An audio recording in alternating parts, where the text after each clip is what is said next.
Selanjutnya, waktu dan tempat akan kita berikan kepada Dr. Ketut Putuyase. Beliau adalah dokter spesialis bedah, dokter spesialis PTKV, dan saat ini adalah Ketua Kolegium Himpunan Bedah Torak, Kardiak, dan Vaskuler. Seperti kita ketahui bahwa selain terminologi bedah vaskuler sentral dan perifer, ada juga terminologi bedah arteri dan vena. Pada kesempatan ini, kami persilakan Dr. Ketut Putuyase untuk membicarakan bedah arteri, ya, penyakit arteri perifer. Waktu dan tempat saya persilakan Dr. Ketut Putuyase. Ya, izin share. Ya.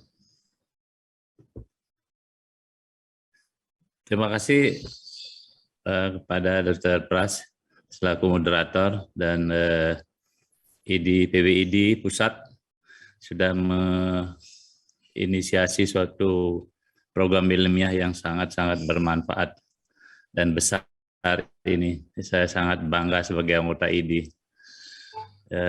Pada kesempatan ini saya diberikan tugas untuk menyampaikan suatu berbagi pengetahuan tentang penyakit arteri perifer. Ya, saya seperti disampaikan tadi, saya bekerja di Rumah Sakit Sanglah yang sebentar lagi akan kita buka prodi BPKV di RSUP Sanglah FK Unud.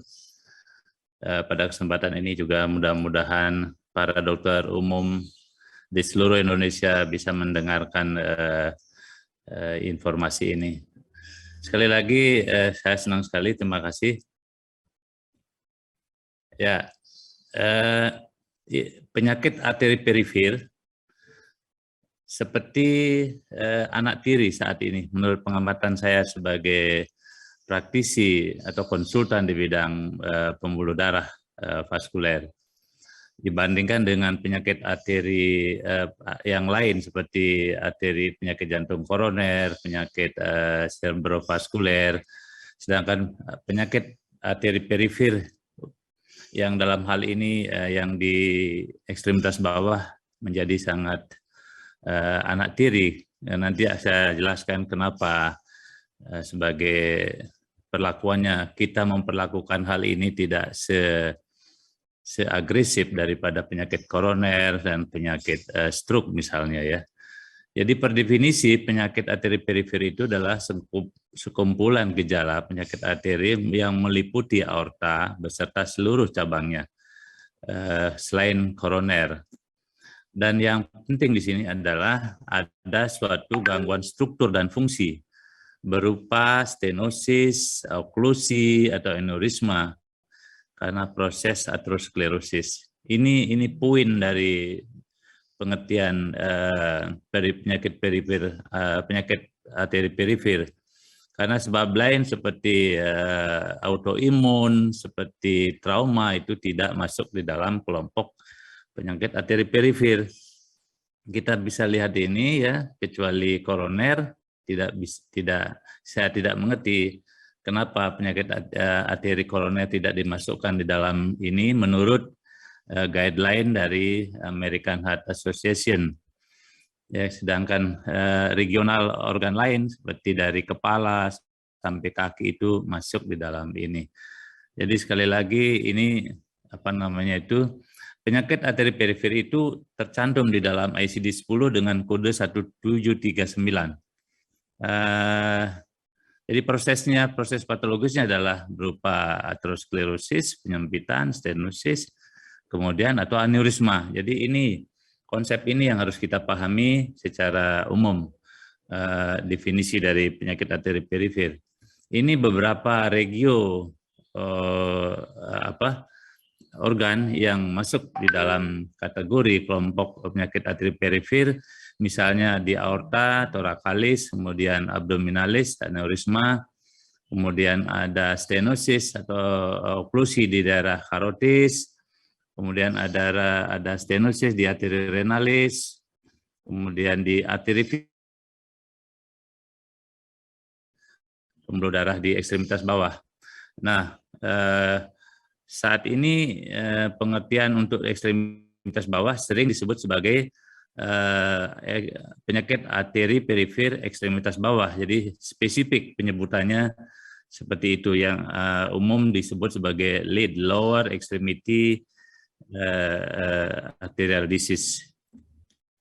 Ya, saya pada kuliah ini tidak berbicara tentang teknis, medis teknis tentang secara detail tentang penyakit ini, tapi saya ingin mengajak teman-teman seluruh dokter umum di Indonesia untuk memahami bahwa secara prevalensi penyakit arteri perifer itu sudah mengenai baik negara maju maupun negara miskin, namun negara-negara maju masih memiliki suatu prevalensi yang tinggi, terutama di Amerika, sedangkan kita di Indonesia lebih rendah. Ya, di mana prevalensi ini sangat terkait dengan 3 faktor risiko pokok, yaitu merokok, diabetes, dan hipertension. Ya, jadi beginilah situasinya, karena merokok, diabetes, dan hipertension hampir secara global merupakan masalah global, kesehatan global. Tentu kita siap-siap untuk menghadapi ledakan dari penyakit arteri perifer selain arteri koroner dan cerebrovaskuler. Jadi ini kalau kita lihat ya, faktor risikonya 3 besar ya, merokok, diabetes, dan hipertensi. Kalau kita lihat kemungkinan terkena penyakit arteri perifer, kita lihat dari ketiga faktor risiko itu, peripheral artery disease atau penyakit arteri perifer itu merupakan kejadiannya lebih besar dibandingkan dengan koroner dan stroke. Namun bagaimana, kenapa kita ini tidak begitu familiar dengan penyakit ini? Nanti kita sampaikan pada slide lebih lanjut. Ya, saya ingin menekankan bahwa ketika kita mendiagnosa penyakit arteri perifer, maka itu merupakan pintu untuk kelainan-kelainan penyakit cerebrovaskuler dan penyakit arteri koroner. Nah, oleh karena itu, bagaimana kita bisa meningkatkan kewaspadaan kita melalui pengetahuan yang ingin saya bagikan ini, bahwa kita harus betul-betul mampu melakukan suatu diagnostik atau screening tentang penyakit arteri perifer secara betul, sehingga kita bisa, akhirnya kita akan bisa membuka pintu tentang penyakit-penyakit arteri cerebrovaskuler dan koroner. 10 fakta yang berbasis bukti bahwa ternyata penyakit arteri perifer ini benar-benar harus menjadi perhatian ekstra bagi kita semua. Yang pertama adalah resikonya meningkat seiring dengan bertambahnya umur, kemudian lebih dari 50% pasien adalah asimptomatis, ya, adanya penyakit arteri perifer akan diikuti peningkatan 2 kali penyakit gagal jantung. Jadi kalau kita bisa melakukan screening PAP ini lebih awal, maka kita juga memberikan kontribusi untuk mencegah penyakit gagal jantung lebih lanjut. 20-30% adalah diabetes, kemudian perokok 2,5 kali, dan mayoritas penyebab dari PAP ini adalah 90% karena aterosklerosis. 3-4% kalau kita tidak melakukan suatu screening dengan baik. Jadi isu penting saya tekankan di sini. Kita harus memahami bahwa dampak dari penyakit arteri perifer ini adalah penurunan status fungsional, penurunan kualitas hidup, terjadinya infark miokard, stroke, amputasi, dan biaya perawatan tinggi. Yang kedua adalah isu yang penting yang ingin saya sampaikan pada zaman sejawat semuanya adalah kita kurang mendapatkan perhatian pada pasien PAP ini. Jadi pada fase awal biasanya PAP itu jarang menimbulkan gejala berat, tetapi terjadi perburukan begitu fase penyakitnya menjadi lebih berat. Dan kebanyakan adalah kasus-kasus terlambat dalam penanganan maupun diagnostik, sehingga amputasi masih cukup tinggi secara global. Ini adalah dampak amputasi, bisa kita lihat kalau kita bisa mendeteksi dari fase penyakitnya dalam taraf claudicatio saja, maka kita bisa menurunkan angka amputasi. Tapi begitu pasien ini sudah fase critical limb ischemia, maka 20-30% pasien ini akan mengalami amputasi. Jadi betapa pentingnya kita melakukan deteksi dini pada pasien-pasien PAP. Oleh karena itu, kita harus tahu bahwa PAP ini ada yang simptomatik dan asimptomatik. Jadi kita harus pada simptomatik, bagaimana kita bisa melakukan penanganan secara tepat untuk mencegah 30% amputasi. Sedangkan PAP yang asimptomatis, bagaimana kita melakukan deteksi dini, karena 5-10% pasien dia akan mengalami critical limb ischemia. Saya ingin menyampaikan hal yang sangat krusial di sini, di sistem rujukan di negara kita, dari primary, secondary, dan tertiary, referral, sistem referral. Maka kalau begini kondisinya, maka kemungkinan dampak keterlambatan penanganan adalah sangat besar. Jadi ini adalah tugas mungkin Dr. Pras yang di BPJS bisa melakukan suatu bypass untuk kasus-kasus tertentu sehingga penanganan bisa lebih cepat. Saya sampaikan di sini tingkat kewaspadaan terhadap peripheral artery disease sangat rendah dibandingkan dengan penyakit stroke dan penyakit koroner.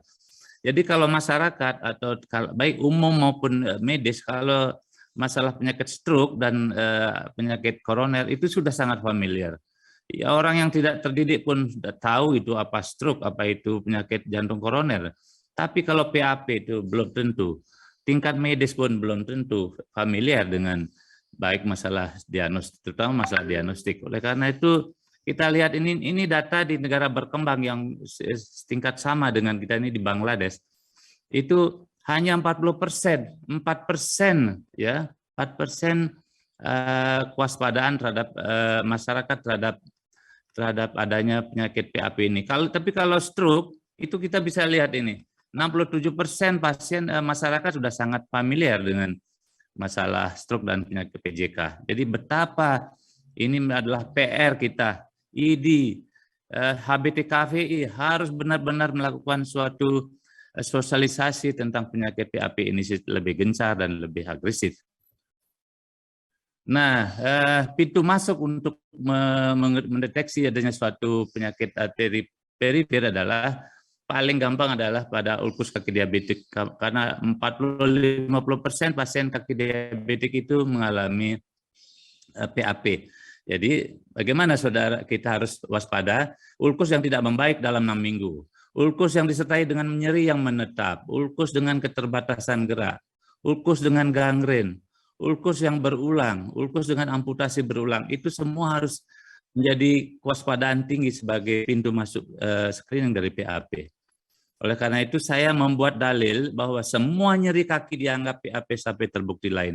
Ini saya selalu berikan kepada anak didik saya bahwa semua nyeri kaki dianggap PAP terlebih dahulu sampai terbukti lain. Dan jadi untuk menghadapi kaki diabetes sebagai pintu masuk PAP, kita harus melakukan anamnesa, pemeriksaan fisik, pemeriksaan Doppler yang membutuhkan diagnostik lebih lanjut seperti baik invasif maupun non-invasif yang nantinya perlu dilakukan tindakan lebih lanjut berupa revaskularisasi. Ini adalah bagaimana kita dasar-dasar diagnostik PAP pada kaki diabetes. Ini adalah sangat mudah sebetulnya untuk mendiagnosis suatu PAP melalui riwayatnya, ya, pasien dengan usia di atas 50 tahun ada keluhan nyeri pada kaki, ya. Kemudian pemeriksaan fisik arteri perifernya itu abnormal, ada faktor risiko, maka kita lakukan pemeriksaan ankle brachial index. Kalau sudah kurang dari 0,9 maka kita sudah bisa katakan dia sebagai suatu PAP. Sangat sederhana ini, asal kita mau meluangkan waktu sedikit untuk melakukan anamnesa dan pemeriksaan ankle brachial index sebagai dasar diagnostik screening PAP. Ya, ini adalah lebih lanjut bisa dilakukan pemeriksaan imaging, kemudian juga angiografi. Ini klasifikasi klinis bisa berdasarkan beberapa kriteria. Ya, yang penting kita harus memperhatikan luka yang kering, ya, kemudian terjadi gangguan atrofi kulit. Biasanya itu sangat mengarah kepada kemungkinan adanya PAP. Ya, walaupun demikian, maka variasi klinis daripada PAP itu sekali lagi saya sampaikan bisa yang asimptomatik, bisa dalam bentuk nyeri, claudicatio atau akut limb ischemia dan critical limb ischemia. Ini tergantung pada fase penyakit pasien tersebut. Jadi bagaimana kita melakukan asesmen klinik? Pertama adalah faktor risiko, anamnesa, pemberian fisik. Ini sudah sangat jelas. Bagaimana kita melakukan anamnesa, claudicatio, dan pemeriksaan fisik. Jangan lupa selalu membiasakan diri untuk meraba kaki paling distal pasien itu, raba suhunya, raba pulsasinya, kemudian kita angkat bagaimana, apakah ada perubahan warna, ada pucat atau kemerahan, apabila kita lakukan perubahan elevasi atau kita rendahkan posisi kakinya. Itu sangat sederhana sejawat sekalian untuk untuk screening daripada PAP ini. Bagaimana kita setelah kita lakukan itu diagnosis screening, bagaimana kita lakukan itu untuk di teman-teman di daerah bisa melakukan faktor risiko, modifikasi faktor risiko, kemudian selanjutnya bisa kita berikan obat-obatan. Ada beberapa pilihan obat yang memang sudah terbukti secara evidence based, ada yang masih dalam penelitian. Seperti yang umum terjadi adalah yang diberikan adalah golongan silostasol yang bersifat vasodilator dan antiplatelet. Kemudian kita juga bisa melakukan exercise therapy. Kemudian kita bisa melakukan hiperbarik dan spinal cord stimulasi, dan terakhir adalah kalau memang indikasi kita bisa melakukan revaskularisasi baik secara endovaskuler maupun bedah. Jadi tujuan utama pengobatan PAP itu apa? Yang pertama adalah menghilangkan nyeri iskemiknya. Yang kedua, mempercepat penyembuhan luka. Yang ketiga, dia menghilangkan, mencegah kehilangan ekstremitas, jadi mencegah amputasi, memperbaiki fungsi dan kualitas hidup, dan memperpanjang harapan hidup pasien. Yang paling penting adalah bagaimana kita membebaskan pasien dari amputasi. Dan ini memerlukan suatu revaskularisasi sebagai tindakan penyelamatan kaki. Namun tidak semua pasien indikasi revaskularisasi, misalnya secara medis pasien tidak layak untuk revaskularisasi, kemudian tidak memungkinkan secara teknis, misalnya venanya tidak ada atau kecil-kecil, ya, atau lesinya sudah sangat luas, atau kerusakan lukanya luas, gangren, infeksinya yang mengancam jiwa, itu semuanya tidak perlu dilakukan revaskularisasi. Ini jenis tindakan revaskularisasi bisa secara endovaskuler, ya, maupun secara bedah terbuka. Ya, ini adalah kasus, ya, bagaimana ini yang umum kita lakukan. Kalau kita tidak bisa melakukan endovaskuler, kita bisa melakukan operasi bypass. Ini adalah extra-anatopical bypass. Ini kalau kita menemukan kasus-kasus yang sangat sulit sehingga kita tidak bisa melakukan suatu bypass secara normal, maka kita bisa lakukan operasi bypass dari subclavia ke femoral, ya, sehingga kita bisa menyelamatkan kaki pasien. Ini adalah tindakan endovaskuler yang mana pasien ini kita lakukan stenting, angioplasti stenting, kemudian kita bisa memperbaiki flow pembuluh darah ke bagian distal. Saya kira itu yang bisa saya sampaikan untuk berbagi pengetahuan. Sekali lagi saya menitip pesan kepada sejawat semua, beri perhatian pada penyakit PAP ini karena tingkat amputasi pada penyakit PAP ini masih sangat tinggi. Terima kasih, saya kembalikan ke moderator.